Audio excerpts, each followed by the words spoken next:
You're all about systems, you're all about processes, you work with other entrepreneurs. What are some common mistakes you see, and what do you teach people to do that might be a better practice? So one of the biggest mistakes, I mean, usually the foundation of all my clients that come to me is that the business owner is bottlenecking their own agency. So they're still too involved. They haven't stepped out enough. They haven't built the systems to do that. And the biggest systems that they're generally messing up would be onboarding.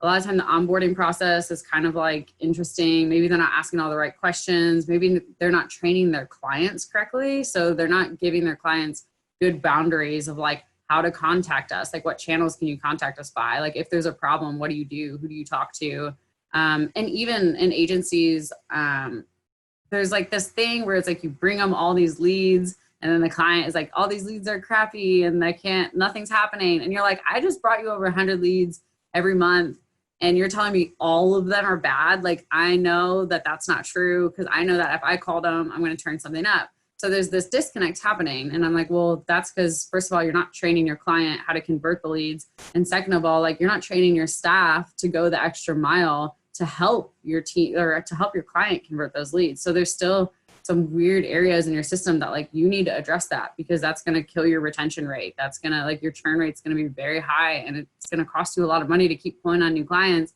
if at the end of your first contract, you're losing your clients. Yeah, I completely agree. It's funny. I teach my assistants like, hey, this is what you can Viber me at like after hours. This is what a big issue is. This is what a small issue is. This is what the team leaders are for. If they're 95% of the stuff they can handle, you don't have to come to me. But if this one thing happens, like don't leave it for tomorrow. Make sure that you tell me. So just getting on the same page with what that extracurricular communication looks like, I think it is so important and so huge. When you're dealing with someone that's just super disorganized, they're all over the place, maybe they have a team of different people, how do you even begin to organize it? How do you break that down?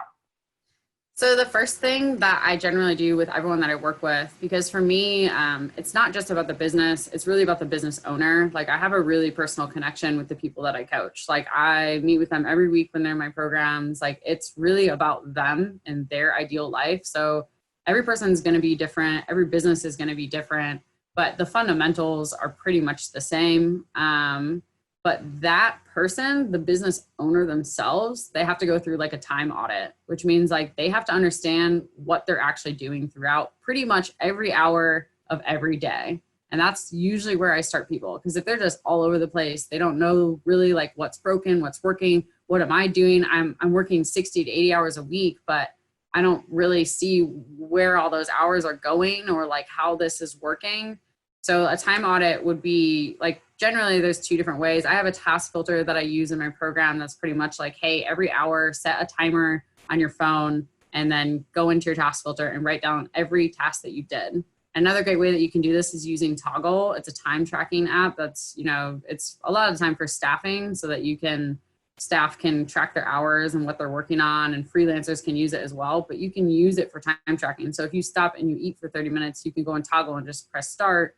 And then when you're done eating, press stop and be like, I was eating, lunch. And then at the end of the week, you can go through and be like, oh, I spent this much time sleeping, this much time eating, this much time working on proposals, this much time dealing with clients who are angry. And then you get this good picture of like what you're doing.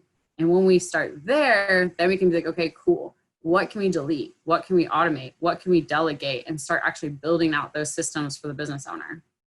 I look for someone who's definitely like a self-starter, people who will take the initiative. I know like it sounds kind of weird, but like some people will just ask you so many questions when they could just do like a quick Google search and find the answers themselves. The So ability to figure stuff out. It's so key. yeah. So I'm like, and